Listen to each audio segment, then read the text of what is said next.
La primera frase que quiero regalarte es esta. El silencio puede ser más pesado que una piedra, y yo lo he cargado sobre mi espalda durante más de 7 décadas. No es un silencio cualquiera, es un silencio lleno de cicatrices invisibles, de palabras tragadas con lágrimas, de noches en que hubiera querido desaparecer, y aunque mis manos tiemblen y mi voz se quiebre, he decidido que ya no quiero morirme con este secreto clavado en el pecho. Me llamo Alcira Matos de Oliveira, tengo 78 años, y en mi barrio de Sevilla todos me conocen como la anciana del vestido floreado que riega las plantas en las tardes tibias. Me ven sonreír entre macetas y jazmines, y creen que soy solo una abuela tranquila, alguien que vive en paz con la vida. Lo que no saben es que detrás de esas flores escondo un jardín de recuerdos envenenados que ninguna agua limpia ha logrado borrar. He tardado toda una vida en reunir el coraje para hablar, porque la vejez, con todo y sus achaques, trae consigo una libertad extraña. Ya no temo al que dirán, ya no me importa si me juzgan. Lo único que me asusta de verdad es morir sin haber dejado mi verdad flotando en el aire, como una confesión necesaria. Y por eso hoy abro la puerta de mi historia, aunque me cueste cada palabra. Si estás escuchando, te pido algo desde el corazón. Acompáñame, suscríbete, deja tu me gusta y dime en los comentarios desde dónde me escuchas. No es un capricho. Cada gesto tuyo es la prueba de que mi voz no se pierde en el vacío, de que hay alguien al otro lado capaz de sostenerme en este viaje de memoria. Recuerdo que de niña creía que la vida era sencilla, que todo se resolvía con un pan recién hecho o con una risa compartida bajo el sol. Pero muy pronto aprendí que la existencia también sabe ser cruel, que puede arrancarte lo más querido sin pedir permiso, y que detrás de una caricia puede esconderse un golpe. Esa fue la lección que más temprano me tocó vivir. Hoy cuento esto no para despertar lástima, sino para vaciar un poco la mochila que llevo cargando desde entonces. Es extraño. Cuanto más me acerco al final de mis días, más necesidad siento de regresar al principio, a esa infancia que me enseñó a correr descalza y a tener miedo a la vez. No quiero que mi historia se quede atrapada en mi garganta. Hablar de ello me parte en dos. Una parte de mí sigue siendo esa niña que temblaba en silencio, escondida en los rincones de una casa que ya no existe. La otra parte, la mujer que soy ahora, sabe que ya es demasiado tarde para cambiar lo ocurrido, pero no demasiado tarde para que otros comprendan lo que significa sobrevivir. Y quizás, al contar, encuentre yo también un poco de paz. Así que aquí me tienes, desnuda de palabras bonitas y excusas, mostrándote la herida tal cual es. Porque lo que destruyó mi infancia no fue solo la pérdida de mi madre, sino lo que vino después, la entrada de un hombre que supo disfrazar la maldad con promesas. Y aunque me cueste, voy a guiarte por cada rincón de esa memoria, paso a paso, lágrima a lágrima. Mi infancia comenzó en una casita de madera humilde, de esas que dejaban pasar la luz por las rendijas y el viento helado en invierno. Estaba en un pueblo pequeño del interior de Andalucía, rodeado de campos de olivos que pintaban el horizonte de verde grisáceo. Cada mañana, el canto de los gallos nos despertaba antes de que saliera el sol, y yo abría los ojos con el corazón ligero, porque entonces la vida parecía un juego interminable. Mi madre era el alma de aquella casa. Se levantaba con el primer ruido de la alondra y con las manos todavía llenas de sueño, encendía el fuego en el horno de barro. El olor del pan recién hecho era como una promesa de que el día iba a ser bueno. Ese aroma se mezclaba con el café de cebada y el humo de la leña. Y aún hoy, tantos años después, si cierro los ojos, puedo sentirlo como si estuviera allí otra vez. Mi padre, en cambio, era un hombre de pocas palabras y de espalda ancha. Su orgullo eran las cosechas, los tomates rojos como sangre, las aceitunas que recogía con paciencia y las naranjas dulces que guardaba como tesoro. Me gustaba observar cómo acariciaba la tierra con sus manos duras, como si estuviera tocando algo sagrado. De él aprendí que la tierra responde al cuidado, que da lo que recibe. Éramos 4 hermanos, y juntos éramos un río desbordado de risas y carreras. Íbamos descalzos por los caminos de tierra, levantando polvo con los pies, jugando a inventar mundos en medio del campo. Hacíamos casas de piedra, muñecos de barro y hasta barcos de madera que flotaban en las acequias. Nuestra mayor riqueza eran esos juegos sencillos, compartidos bajo el sol ardiente de verano o en los días fríos de invierno, cuando nos refugiábamos junto al fuego. Recuerdo a mi madre peinándome frente al espejo roto que teníamos en la sala. Me trenzaba el cabello con paciencia infinita, cantando coplillas antiguas que llenaban la casa de melodías suaves. Yo la miraba de reojo y pensaba que no existía nadie más bonita. Su risa era mi refugio, su abrazo mi escudo. Cuando me dormía en su regazo, sentía que nada malo podría alcanzarme. Las noches eran un espectáculo propio. Sin electricidad, encendíamos lámparas de aceite que daban una luz amarillenta, como de cuento. Nos sentábamos alrededor de la mesa y mi padre, con voz profunda, contaba historias de cuando era joven, historias de caminos, de guerras y de tiempos de hambre. Yo lo escuchaba como si hablara de otro mundo, sin saber que aquellas memorias algún día se parecerían demasiado a las mías. En verano, el pueblo cobraba vida. Las mujeres lavaban la ropa en el río, golpeándola contra las piedras, mientras charlaban y reían a carcajadas. Los niños corríamos alrededor, salpicando agua y empapándonos sin miedo a resfriados. Todo era comunidad, todo era compartir. A veces pienso que esos momentos fueron los últimos instantes de inocencia antes de que la oscuridad se colara en mi casa. También había fiestas. La feria llegaba una vez al año y el aire se llenaba de música de guitarras y castañuelas. Recuerdo las luces, los caballitos de madera, los dulces de almendra y canela. Yo me sentía la niña más afortunada del mundo con solo llevar un lazo nuevo en el pelo. Era una alegría sencilla, pero tan inmensa que aún hoy me hace sonreír cuando la recuerdo. La escuela estaba en una vieja casona de piedra, con pupitres de madera marcados por generaciones de niños. La maestra era estricta, pero tenía un corazón noble. Aprendí a leer con ella, juntando letras que parecían juegos mágicos. Los libros se convirtieron en mis alas. Me llevaban lejos de aquel pequeño pueblo.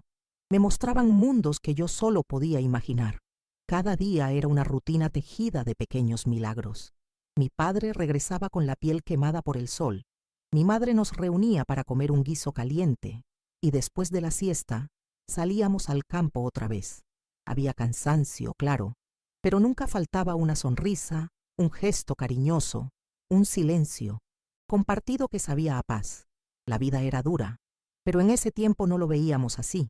Para nosotros los niños, la pobreza era invisible, porque no conocíamos otra cosa. Lo que sí conocíamos era la calidez de los abrazos, la complicidad de las miradas y la certeza de que, al caer la noche, siempre habría alguien que nos arropaba antes de dormir. Las estaciones marcaban nuestro ritmo. El invierno nos juntaba alrededor del fuego, contándonos historias.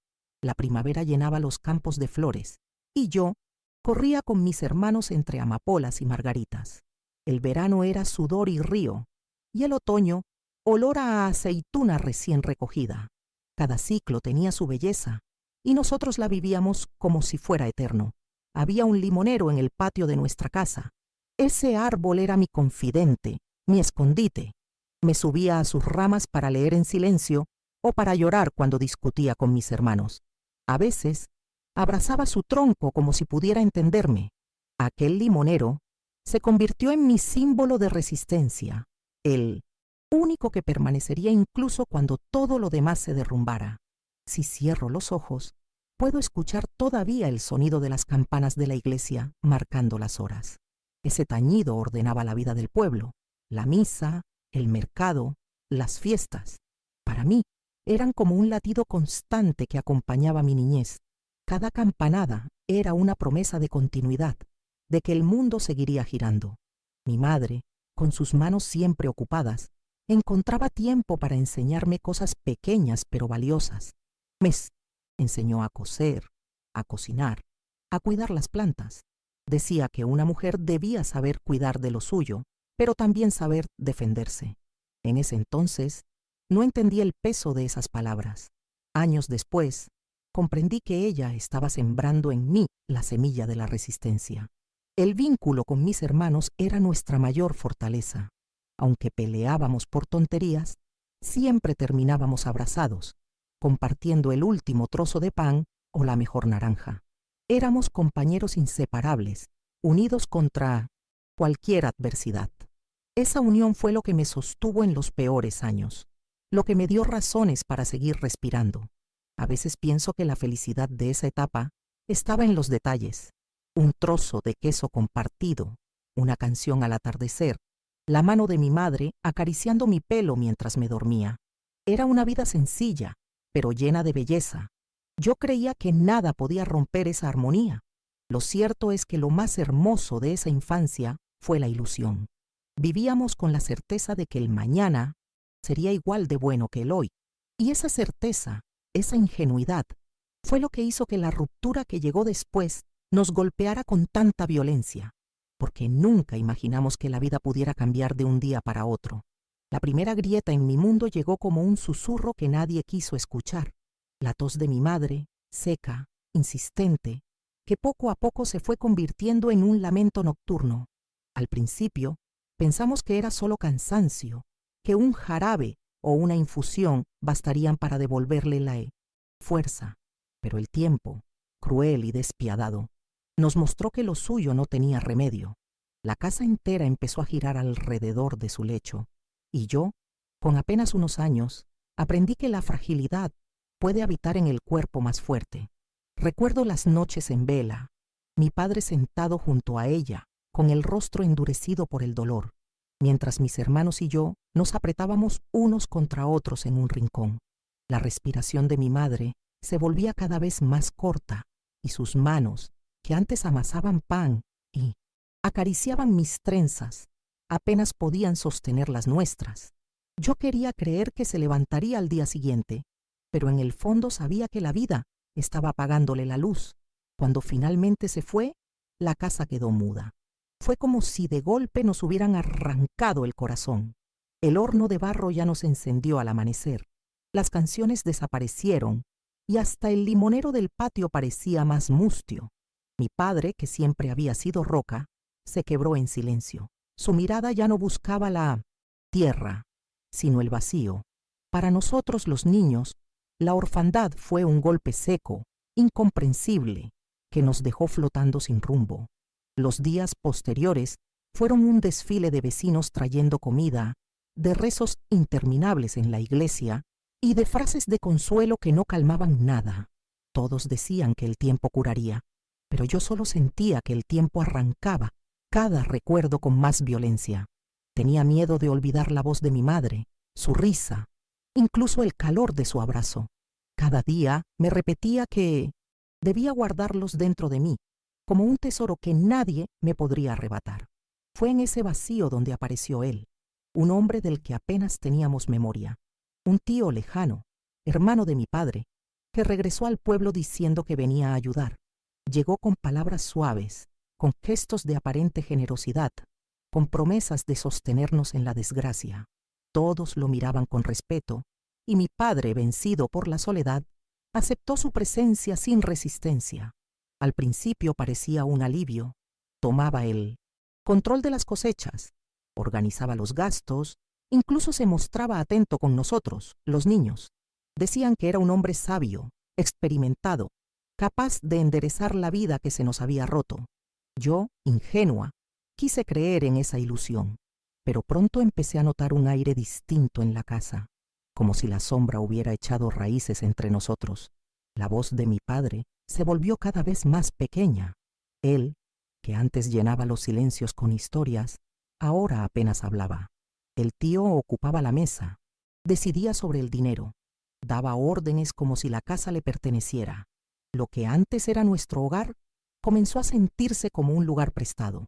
Yo observaba en silencio, tratando de entender cómo habíamos pasado de la risa a la rigidez en tan poco tiempo. Los vecinos, sin embargo, lo alababan. Decían que gracias a él No nos hundíamos del todo, que su generosidad era admirable. Yo veía otra cosa: miradas largas, manos que se alargaban más de lo necesario, palabras que no sonaban del todo, limpias. Trataba de ignorarlo, de convencerme de que era mi imaginación, pero en el fondo, una inquietud empezaba a crecer, como una espina que no se puede arrancar. El duelo por mi madre se transformó en un silencio espeso que cubría cada rincón de la casa. Mis hermanos lloraban escondidos, yo me hacía la fuerte, y mi padre parecía ausente, como si ya no perteneciera a nuestra vida. El tío, en cambio, se volvía cada día más presente, más imponente, como un árbol oscuro que iba extendiendo sus ramas sobre todo lo que amábamos. Fue entonces cuando entendí, aunque aún no podía nombrarlo, que la verdadera desgracia no había sido solo perder a mi madre, sino lo que esa pérdida había permitido entrar en nuestra casa. Un vacío puede ser tan peligroso como una tormenta. Abre puertas que nunca deberían abrirse, y nosotros, sin saberlo, acabábamos de abrir la más peligrosa de todas. Desde el primer día, mi tío se movía por la casa como si le perteneciera, colocaba sus cosas en los armarios, hablaba con voz firme en la mesa, repartía tareas como un general. A nosotros, los niños, nos hacía sentir pequeños, insignificantes, y aunque al principio parecía amable, pronto descubrí que aquella amabilidad era una máscara demasiado frágil. Tenía una forma de mirarnos que me inquietaba, como si cada gesto suyo llevara un mensaje oculto. Me acariciaba el hombro con insistencia al felicitarme por un trabajo en la escuela, o me hacía sentarme a su lado demasiado cerca cuando contaba historias. Nadie más lo notaba, y yo, con la inocencia todavía viva, no sabía cómo nombrar esa incomodidad que me recorría la piel. Mi padre lo defendía siempre. Decía que era un hombre honrado, que había dejado su vida en el campo para venir a cuidarnos. Yo miraba a mi padre, y me dolía verlo tan abatido, tan dependiente de su hermano. No tenía fuerzas para contradecirlo, y eso lo hacía aún más vulnerable. Fue entonces cuando entendí que la autoridad en mi casa había cambiado de manos. Pronto comenzaron las órdenes. Haz esto, trae aquello, no respondas. Su voz sonaba como un látigo cortante, imposible de ignorar. Si nos equivocábamos, no había paciencia ni ternura, solo reproches, gritos y a veces un manotazo que dejaba huellas no solo en la piel, sino en el alma. El miedo empezó a instalarse como un huésped permanente en mi pecho. Los primeros abusos no fueron golpes, sino silencios. Me pedía cosas en secreto, que le llevara comida a escondidas, que le limpiara la ropa aparte, que lo acompañara en largas caminatas sin mis hermanos. Eran pequeñas pruebas de obediencia que poco a poco me separaban de los demás. Me convertía en su sombra, y cada vez que intentaba decir que no, su mirada bastaba para hacerme callar. El control se extendía a todos. Mis hermanos dejaron de reír como antes, y hasta el más pequeño aprendió a guardar silencio para no provocar su ira. La casa se volvió un lugar extraño, con reglas invisibles que todos entendíamos sin necesidad de que fueran dichas. El aire estaba siempre tenso, como si en cualquier momento fuera a estallar una tormenta. Yo empecé a dormir mal. Me despertaba con el corazón acelerado, temiendo escuchar sus pasos en medio de la noche. Me acostumbré a buscar escondites, debajo de la cama, detrás del limonero del patio, incluso en el gallinero. Cualquier rincón que me alejara de él era un refugio momentáneo, pero el miedo se filtraba por todas partes y pronto descubrí que no había lugar realmente seguro. Su manipulación era astuta. Frente a los vecinos era el hombre ejemplar. Ayudaba en la iglesia, saludaba con respeto, contaba chistes que hacían reír a todos. «Qué suerte tienes de tener un tío así», me decían las vecinas. Yo sonreía en silencio, tragando el nudo en la garganta, mientras por dentro sentía que vivía con un extraño que conocía demasiado bien mi fragilidad. Los castigos eran cada vez más duros. Si algo salía mal en la cosecha, era culpa nuestra. Si faltaba dinero, éramos acusados de gastar de más. Cualquier excusa servía para recordarnos que dependíamos de él. Mi padre intentaba mediar, pero su voz ya no tenía peso. La mía menos aún. Así aprendí que mi lugar en el mundo era obedecer y callar. El terror psicológico era su arma más cruel. No necesitaba gritar siempre. A veces bastaba con mirarme fijo para que mis rodillas temblaran. Me hacía sentir invisible, pero al mismo tiempo atrapada bajo su mirada. Era como vivir con una sombra que nunca se apartaba, que me vigilaba incluso cuando estaba cerca. Mis hermanos también sufrían, pero cada uno lo enfrentaba a su manera. El mayor intentaba rebelarse y por eso recibía los golpes más fuertes. El pequeño lloraba en silencio, escondido bajo las mantas. Yo, en cambio, me convertí en la niña obediente, la que hacía todo lo posible para evitar la furia. Pero esa obediencia me hundía cada día más en su red. A veces me hablaba en susurros, diciéndome que era su favorita, que debía sentirme agradecida por su atención. Esas palabras me confundían, me hacían sentir atrapada entre el miedo y la culpa. No sabía cómo explicarlo, no podía contarlo a nadie. El silencio se convirtió en mi refugio y en mi cárcel. La escuela dejó de ser un lugar seguro. Él aparecía allí, hablando con la maestra, observándome desde lejos. Yo sentía que su sombra me seguía hasta en el aula, que no había rincón donde pudiera respirar libre. Incluso los libros, que antes eran mis alas, empezaron a perder brillo bajo su vigilancia constante.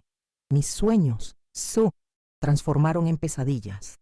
Soñaba con mi madre, con sus manos extendidas, pero nunca lograba alcanzarlas. Me despertaba sudando, con la sensación de que alguien me observaba desde la oscuridad. Y a veces, cuando abría los ojos, encontraba su silueta en la puerta, mirándome en silencio. Empecé a usar ropa más grande, intentando esconderme dentro de ella. No quería llamar la atención. No quería que nadie reparara en mí. Mi cuerpo comenzó a ser una carga, algo de lo que debía avergonzarme. Crecí demasiado rápido, no en altura, sino en miedo, y ese miedo se pegó a mis huesos como una segunda piel. Los días se volvieron interminables. Contaba las horas hasta que oscurecía y luego las horas hasta que amanecía. Cada minuto era una espera tensa, un cálculo constante de cómo moverme, cómo hablar, cómo no despertar su enojo. Vivir dejó de ser espontáneo, se convirtió en una estrategia de supervivencia. A veces pensaba en huir, soñaba con correr lejos, con esconderme en otro pueblo, con dejarlo todo atrás. Pero era solo eso, un sueño. La realidad me recordaba que era una niña, que no tenía a dónde ir ni con quién contar. La casa, que antes era mi refugio, se había transformado en una prisión sin barrotes. El tío tenía la habilidad de manipular hasta nuestros pensamientos. Nos hacía sentir que sin él no podríamos sobrevivir, que éramos débiles, incapaces. Y poco a poco, esa idea caló en mi mente. Empecé a dudar de mí misma, a creer que tal vez tenía razón, que mi vida dependía de él. Ese era su mayor triunfo, robarnos la confianza en nosotros mismos.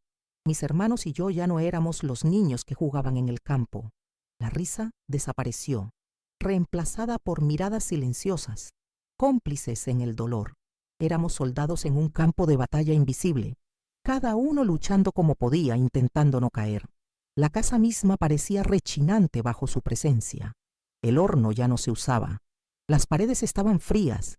El limonero dejó de florecer como antes. Todo se marchitaba bajo su sombra, incluso nosotros. Y yo, con cada día que pasaba, me hundía más en un silencio espeso, convencida de que esa sería mi vida para siempre.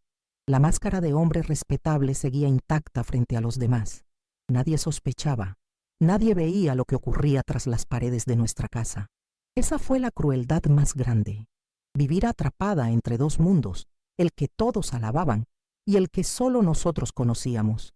Y en ese contraste nació en mí una verdad dolorosa, que la maldad puede disfrazarse de bondad y que nadie te cree cuando intentas arrancarle la máscara. Me volví experta en callar.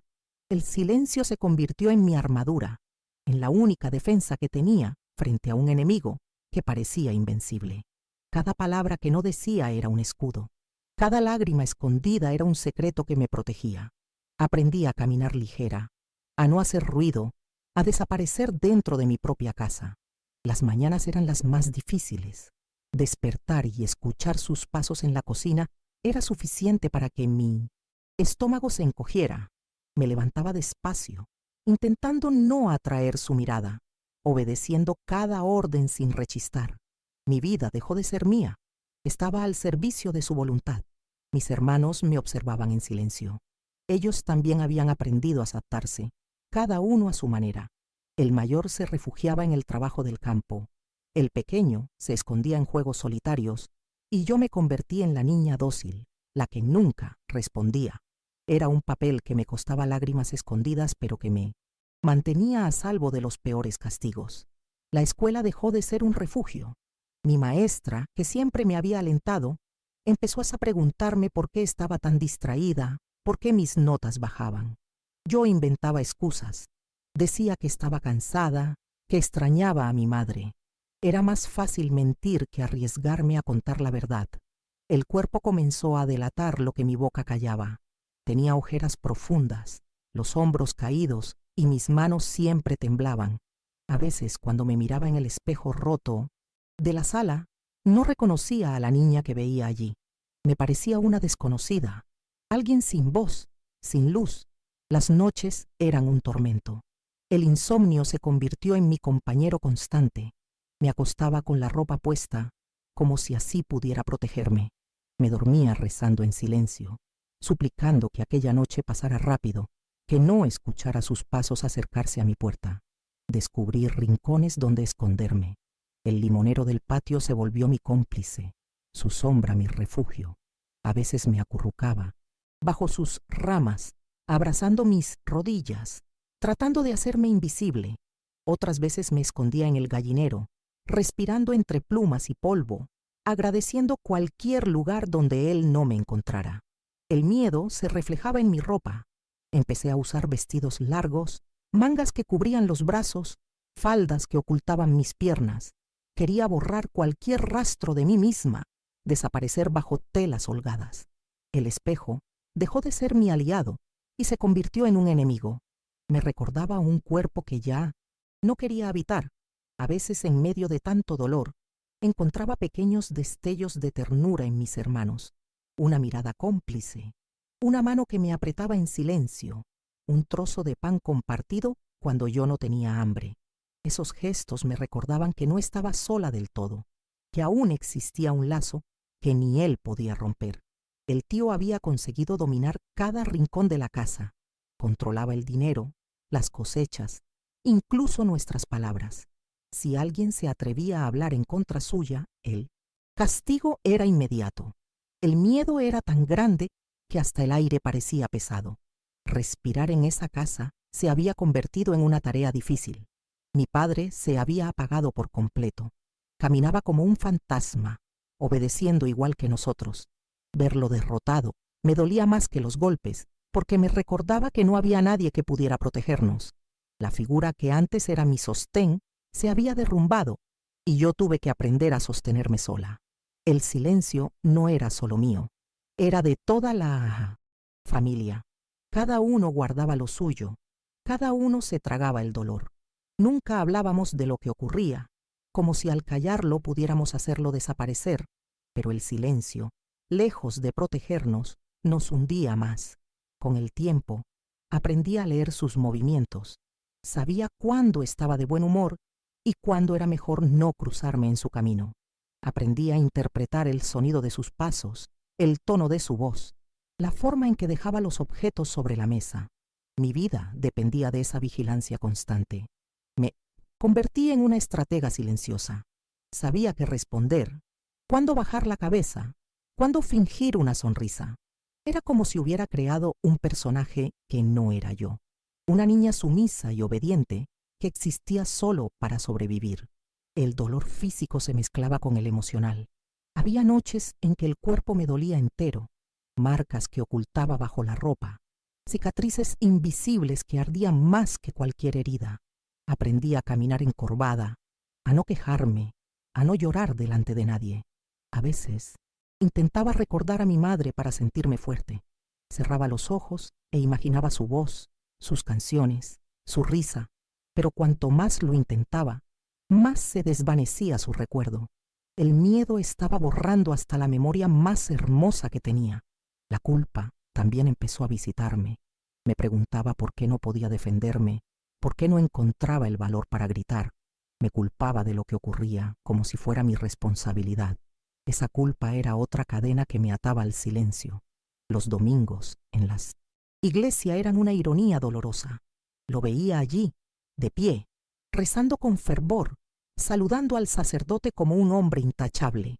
Todos lo admiraban, todos lo respetaban, y yo, con las manos juntas y los labios apretados, me sentía invisible, gritando por dentro en un lugar donde nadie podía escucharme. El tiempo pasaba y yo seguía creciendo. Mi cuerpo cambiaba, pero mi voz seguía apagada.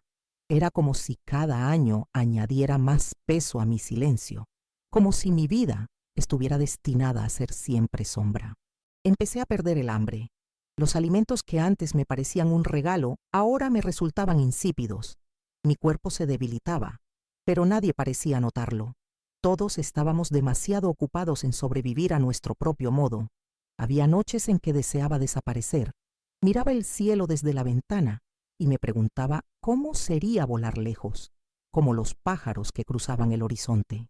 Esa fantasía era mi único respiro en medio de tanto encierro. El aislamiento me fue alejando de los demás niños. Ya no jugaba en la plaza, ya no reía en la escuela. Mis compañeras me miraban con curiosidad, como si no entendieran por qué yo me había vuelto tan seria, tan callada. Pero nadie preguntaba demasiado.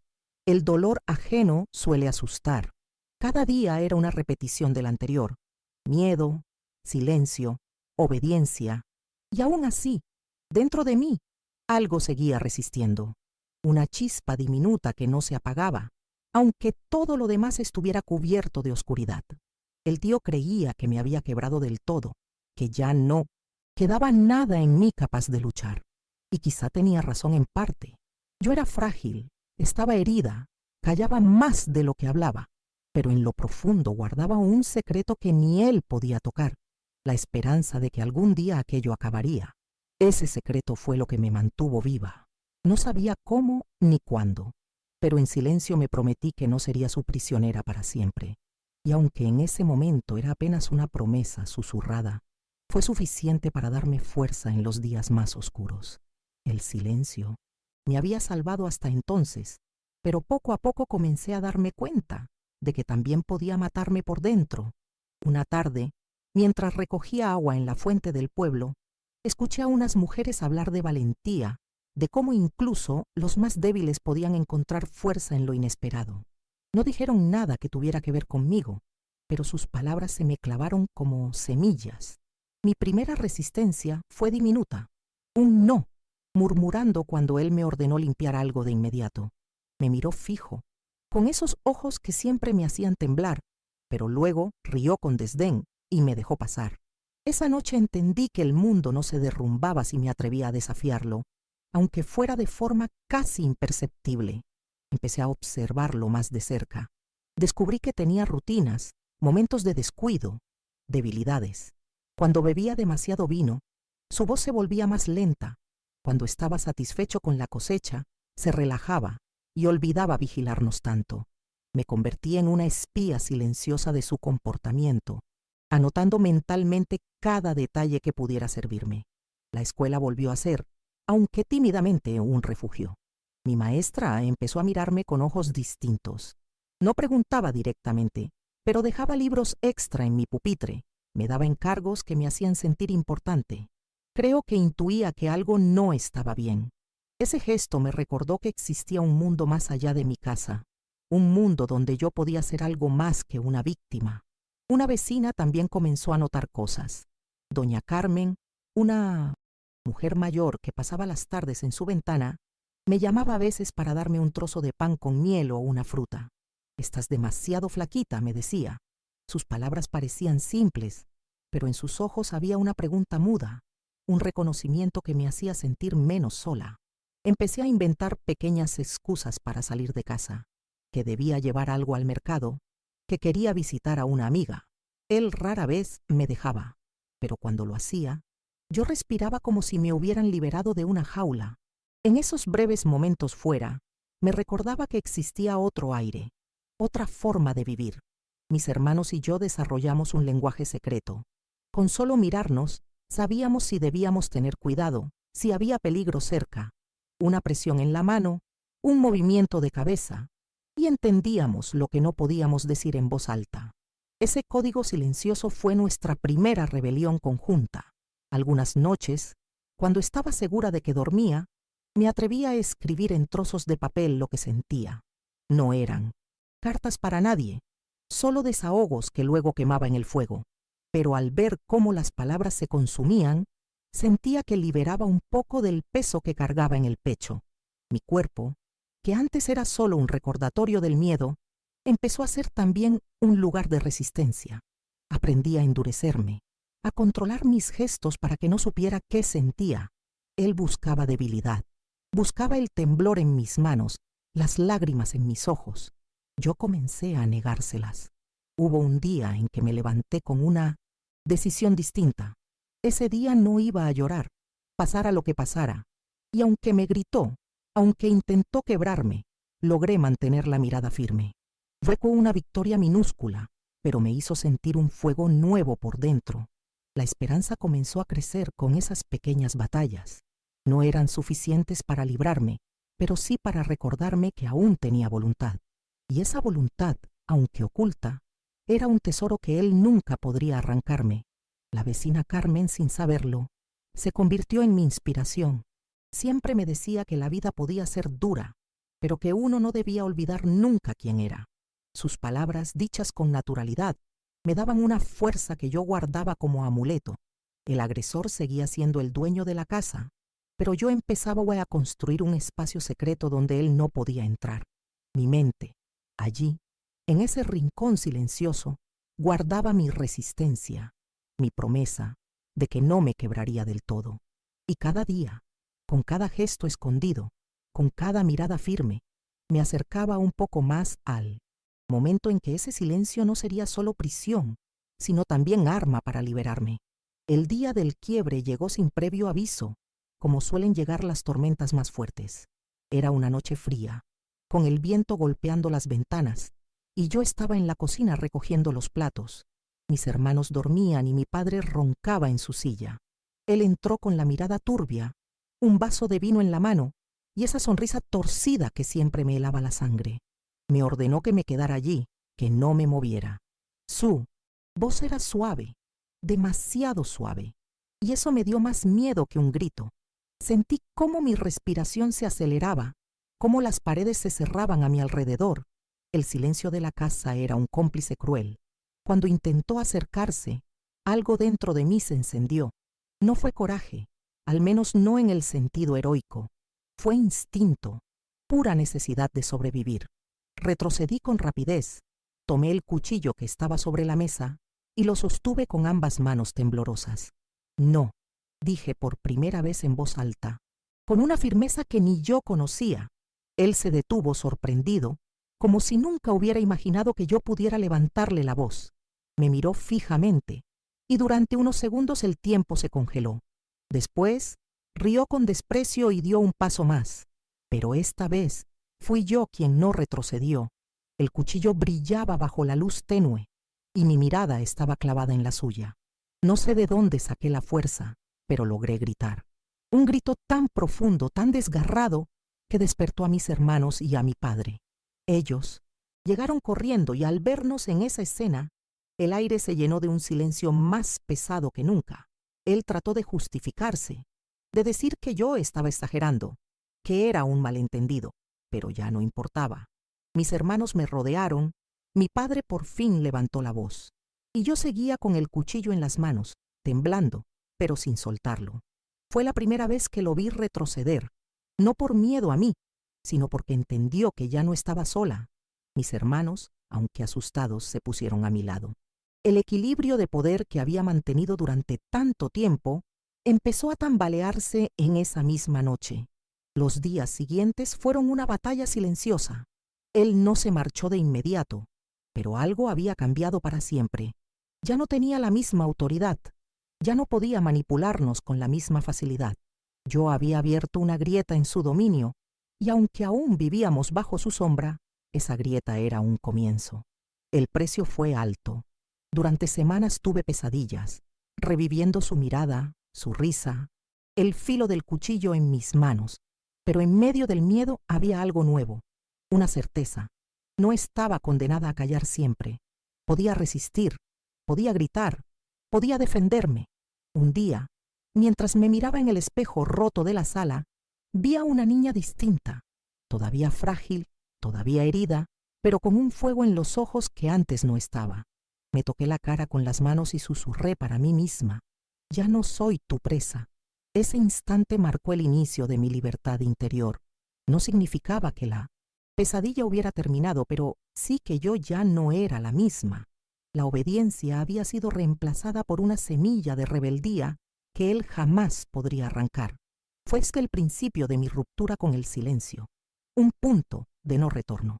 Desde entonces, cada palabra, cada gesto, cada mirada estaba impregnada de una fuerza que hasta yo desconocía.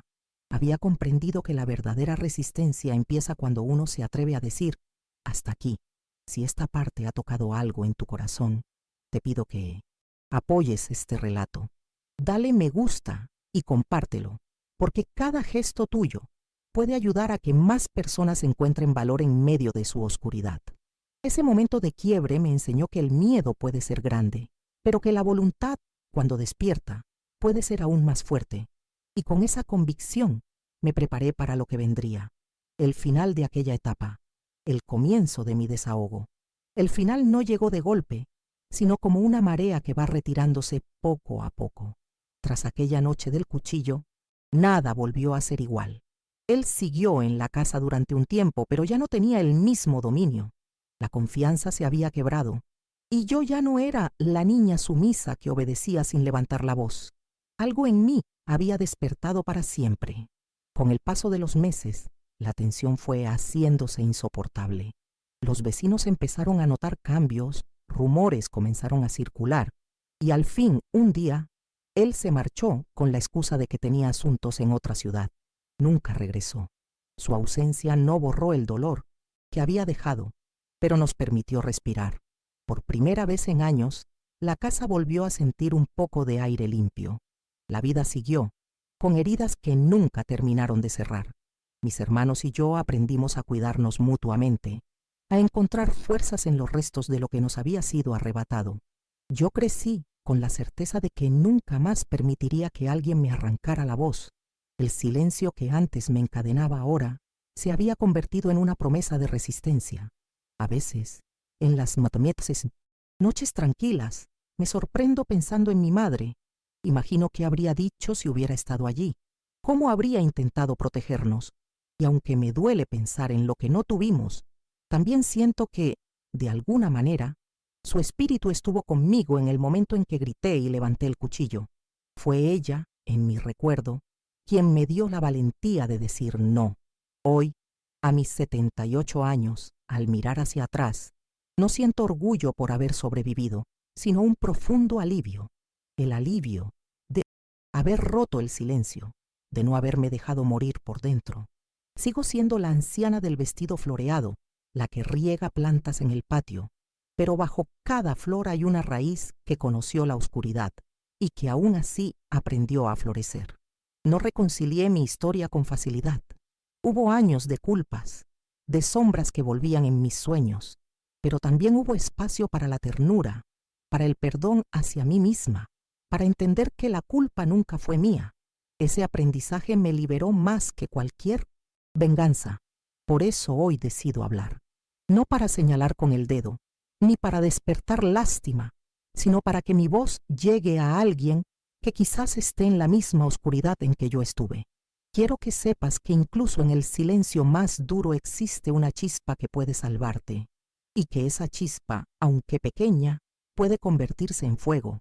Si esta historia resonó en ti, acompáñame con tu apoyo. Dale me gusta, suscríbete y compártela, porque tu gesto me da fuerzas para seguir contando. Y sobre todo, cuéntame en los comentarios qué sentiste al escucharme. porque solo al compartir, las heridas dejan de ser cadenas y comienzan a ser cicatrices que nos recuerdan que sobrevivimos.